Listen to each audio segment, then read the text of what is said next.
সংবাদ সবাইকে স্বাগত জানাচ্ছি। আমি ফিরোজ তোহা। শুরুতেই সংবাদ শিরোনাম জানিয়ে দেব এই মুহূর্তে হাতে পাওয়া সর্বশেষ গুরুত্বপূর্ণ আপডেট বাংলা সংবাদ। শুরুতেই থাকছে পদ্মা সেতু এলাকায় রণক্ষেত্র, অবরুদ্ধ ঢাকা টাঙ্গাইল মহাসড়ক। সরকারি চাকুরিতে কোটা সংস্কার আন্দোলনকারীদের সঙ্গে পুলিশের সংঘর্ষে রণক্ষেত্রে পরিণত হয়েছে পদ্মা সেতুর মাওয়া পয়েন্ট। এদিকে ঢাকা টাঙ্গাইল মহাসড়কের সেতু পূর্ব পাড় অবরোধ করেছেন শিক্ষার্থীরা। এতে ওই দুই এলাকায় যান চলাচল বন্ধ রয়েছে, সৃষ্টি হয়েছে দীর্ঘ যানজট। এবারে জানাবো অনির্দিষ্টকালের জন্য বন্ধ ঢাকা বিশ্ববিদ্যালয়। আজ সন্ধ্যা ৬টার মধ্যে হল ছাড়ার নির্দেশ। কোটা বিরোধী আন্দোলনকে কেন্দ্র করে দেশের উদ্বুদ্ধ পরিস্থিতিতে অনির্দিষ্টকালের জন্য ঢাকা বিশ্ববিদ্যালয় বন্ধ ঘোষণা করা হয়েছে।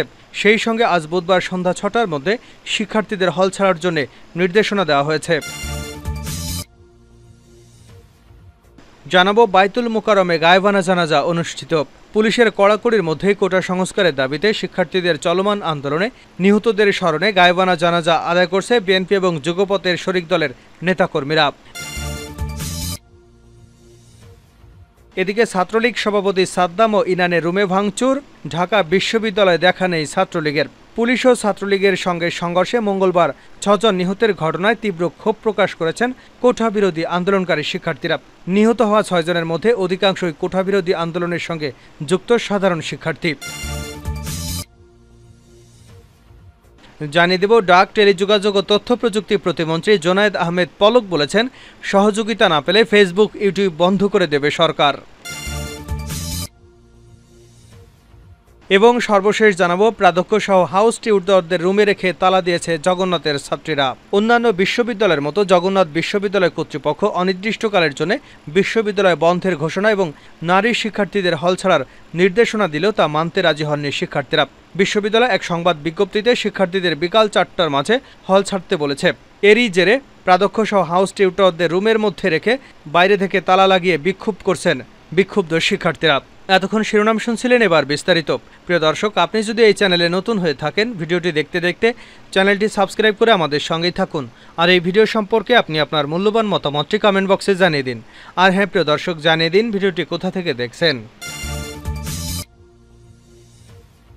পদ্মা সেতু এলাকায় রণক্ষেত্র, অবরুদ্ধ ঢাকা টাঙ্গাইল মহাসড়ক। সরকারি চাকুরিতে কোটা সংস্কার আন্দোলনকারীদের সঙ্গে পুলিশের সংঘর্ষে রণক্ষেত্রে পরিণত হয়েছে পদ্মা সেতুর মাওয়া পয়েন্ট। এদিকে ঢাকা টাঙ্গাইল মহাসড়কের সেতু পূর্ব পাড় অবরোধ করেছেন শিক্ষার্থীরা। এতে ওই দুই এলাকায় যান চলাচল বন্ধ রয়েছে, সৃষ্টি হয়েছে দীর্ঘ যানজট।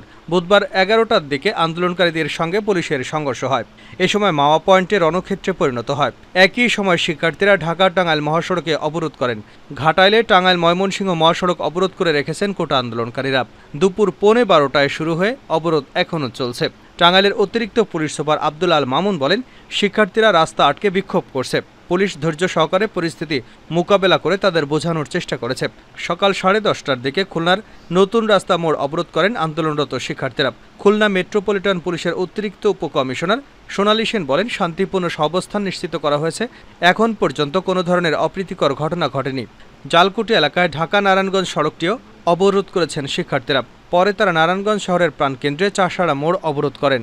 বরিশাল কেন্দ্রীয় বাস টার্মিনাল এলাকায় ঢাকা বরিশাল মহাসড়ক অবরোধ করেছেন শিক্ষার্থীরা। বেলা 11:30টা থেকে নথুলাবাদ বাস টার্মিনালে বিক্ষোভ সমাবেশ শুরু করেন তারা। অনির্দিষ্টকালের জন্য ঢাকা বিশ্ববিদ্যালয় বন্ধ, ৬টার মধ্যে হল ছাড়ার নির্দেশ। কোটা বিরোধী আন্দোলনকে কেন্দ্র করে দেশের উদ্বুদ্ধ পরিস্থিতিতে অনির্দিষ্টকালের জন্য ঢাকা বিশ্ববিদ্যালয় বন্ধ ঘোষণা করা হয়েছে। সেই সঙ্গে বুধবার সন্ধ্যা ৬টার মধ্যে শিক্ষার্থীদের হল ছাড়ার নির্দেশনা দেওয়া রয়েছে। বুধবার ঢাকা বিশ্ববিদ্যালয়ের সিনেটের এক সভায় এই সিদ্ধান্ত নেওয়া হয়েছে। বিষয়টি নিশ্চিত করেছেন ঢাকা বিশ্ববিদ্যালয়ের উপাচার্য অধ্যাপক সীতেশ চন্দ্র বাসার। এর আগে আজ বুধবার সকালে চলমান কোটা সংস্কার আন্দোলনে সাধারণ শিক্ষার্থী এবং ছাত্রলীগের মধ্যে দফায় দফায় সংঘর্ষের পর করণীয় কী হবে তা ঠিক করতে জরুরি সিন্ডিকেটের সভা আহ্বান করে ঢাকা বিশ্ববিদ্যালয় প্রশাসন। সকাল 10টায় বিশ্ববিদ্যালয়ের উপাচার্য অধ্যাপক ডক্টর এস.এম. মাকসুদ কামালের কার্যালয়ে এ সভা অনুষ্ঠিত হয়। সভা শেষে অনির্দিষ্টকালের জন্য বিশ্ববিদ্যালয় বন্ধের বিষয়টি নিশ্চিত করেন বিশ্ববিদ্যালয়ের উপাচার্য অধ্যাপক সীতেশ চন্দ্র বাসার। বাইতুল মোকাররমে গায়েবানা জানাজা অনুষ্ঠিত। পুলিশের কড়াকড়ির মধ্যে কোটা সংস্কারের দাবিতে শিক্ষার্থীদের চলমান আন্দোলনে নিহতদের স্মরণে গায়েবানা জানাজা আদায় করেছে বিএনপি যুগপথের শরিক দলের নেতাকর্মীরা। বুধবার বাদ জোহর রাজধানীতে জাতীয় মসজিদ বাইতুল মোকাররমের উত্তর গেট এই গায়েবানা জানাজা অনুষ্ঠিত হয়। তবে বিএনপি এবং অন্যান্য দলের অসংখ্য নেতাকর্মীকে বাইতুল মোকাররমে প্রবেশ করতে দেয়নি পুলিশ। জানাজা শেষে সাংবাদিকদের প্রশ্নের উত্তরে মির্জা ফখরুল ইসলাম আলমগীর বলেন, কোটা সংস্কারের দাবিতে আন্দোলনরত শিক্ষার্থীদের বিষয়টি সরকার নিজেরা সমাধান করতে পারত, কিন্তু পরিস্থিতি সংঘাতের দিকে ঠেলে দেওয়া হয়েছে। আমরা এর প্রতিবাদে কর্মসূচি দেব। গায়েবানা জানাজায় শরীক হন বিএনপির মহাসচিব মির্জা ফখরুল ইসলাম আলমগীর সহ বিএনপির আরও উচ্চপদস্থ নেতারা। তবে পুলিশি বাধায় জানাজায় শরিক হতে পারেনি গণতন্ত্র মঞ্চের শীর্ষ নেতা সাইফুল হক, রফিকুল ইসলাম বাবলু, জোনায়েদ সাকি, গণতান্ত্রিক বাম ঐক্যের শামসুল আলম প্রমুখ। এছাড়া জানাজায় অংশ নিতে চাইলে ডাক্তার সাকাওয়াত হোসেন সায়ন্ত সহ কয়েকজনকে আটক করে নিয়ে যায় পুলিশ। সব হলের নিয়ন্ত্রণ এখন শিক্ষার্থীদের হাতে। ছাত্রলীগ সভাপতি সাদ্দাম ও ইনানের রুম ভাঙচুর ঢাবিতে দেখেন এই ছাত্রলীগের। পুলিশ এবং ছাত্রলীগের সঙ্গে সংঘর্ষে মঙ্গলবার 6 জন নিহতের ঘটনায় তীব্র ক্ষোভ প্রকাশ করেছেন কোটাবিরোধী আন্দোলনকারী শিক্ষার্থীরা। নিহত হওয়া 6 জনের মধ্যে অধিকাংশই কোটাবিরোধী আন্দোলনের সঙ্গে যুক্ত সাধারণ শিক্ষার্থী। গত 2 দিনের ঘটনায় ক্ষুব্ধ ঢাকা বিশ্ববিদ্যালয়ের শিক্ষার্থীরা গতকাল রাত থেকে আজ পর্যন্ত বিশ্ববিদ্যালয়ের সব হলে নিয়ন্ত্রণ নিয়েছে এবং ছাত্রলীগের শীর্ষ নেতাদের কক্ষে হামলা ও ভাঙচুর চালিয়েছে। বেরিয়ে গেছে প্রতিটি হলে ছাত্রলীগের নেতাকর্মীরা।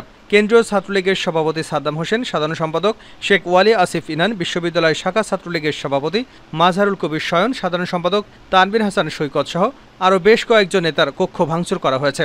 ছাত্রলীগের নেতাকর্মীদের বের করে দিয়ে অধিকাংশ হলে নিয়ন্ত্রণ নিয়েছে আন্দোলনকারীরা। সোমবার বিশ্ববিদ্যালয়ের সংঘর্ষের পরে বিজ্ঞান অনুষদের শিক্ষার্থীদের 3টি আবাসিক হল, অমর একুশে হল, শহীদুল্লাহ হল, ফজলুল হক হলে নিয়ন্ত্রণ নেয় সাধারণ শিক্ষার্থীরা। এদিন থেকে এই 3 হলে ছাত্রলীগের আর কোনো শীর্ষ নেতা প্রবেশ করতে পারেননি। গতকাল মঙ্গলবার রাত 11টার পরে রোকেয়া হলের ছাত্রলীগের নেতৃত্বের অবরুদ্ধ করে মারধর, পরে হল ছাড়া করা হয়। গভীর রাত পর্যন্ত ছাত্রীদের বিক্ষোভের মুখে প্রাধ্যক্ষ বিজ্ঞপ্তিতে স্বাক্ষর করেন। রোকেয়া হলের ঘটনার পর ছাত্রলীগের বিরুদ্ধে আন্দোলনকারী শিক্ষার্থীদের ক্ষোভ ছড়িয়ে পড়ে অন্যান্য হলেও। প্রাধ্যক্ষ হাউস টিউটরদের রুমে রেখে তালা দিয়েছে জগন্নাথের ছাত্রীরা। অন্যান্য বিশ্ববিদ্যালয়ের মতো জগন্নাথ বিশ্ববিদ্যালয়ের কর্তৃপক্ষ অনির্দিষ্টকালের জন্য বিশ্ববিদ্যালয় বন্ধের ঘোষণা এবং নারী শিক্ষার্থীদেরকে হল ছাড়ার নির্দেশনা দিলেও তা মানতে রাজি হননি শিক্ষার্থীরা। বিশ্ববিদ্যালয়ে এক সংবাদ বিজ্ঞপ্তিতে শিক্ষার্থীদের বিকাল 4:30টার মাঝে হল ত্যাগ করতে বলা হয়েছে। জগন্নাথ বিশ্ববিদ্যালয় ছেলেদের জন্য কোনো হল নেই, ওখানে মেয়েদের জন্য একটাই হল, যার নাম বঙ্গমাতা শেখ ফজিলাতুন্নেসা মুজিব হল। কিন্তু কর্তৃপক্ষ ছাত্রীদেরকে এই সিদ্ধান্ত জানালে ছাত্রীরা বুধবার দুপুর 1টা থেকে ক্যাম্পাসে অবস্থান নেন এবং জানান তারা হল ছেড়ে কোথাও যাবেন না। একজন শিক্ষার্থী বলেছেন, আমরা হলের ছাত্রীরা আমাদের সিদ্ধান্তে অনড়, আমরা নিরাপত্তার স্বার্থে হলেই থাকব। শিক্ষার্থীরা হলে নিরাপদ এই মর্মে কর্তৃপক্ষকে লিখিত দিতে বলেছে তারা।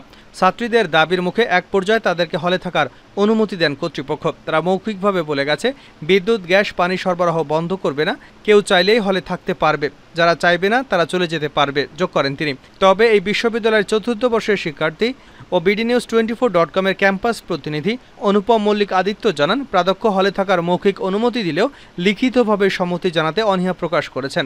সেজন্য বিক্ষুব্ধ ছাত্রীরা প্রাধ্যক্ষ সহ হাউস টিউটরদের একটি রুমে রেখে বাইরে থেকে তালা লাগিয়ে দিয়েছে। হলের প্রভোস্ট দীপিকা রানী সরকারের সাথে যোগাযোগ করার চেষ্টা করলে তা সম্ভব হয়নি।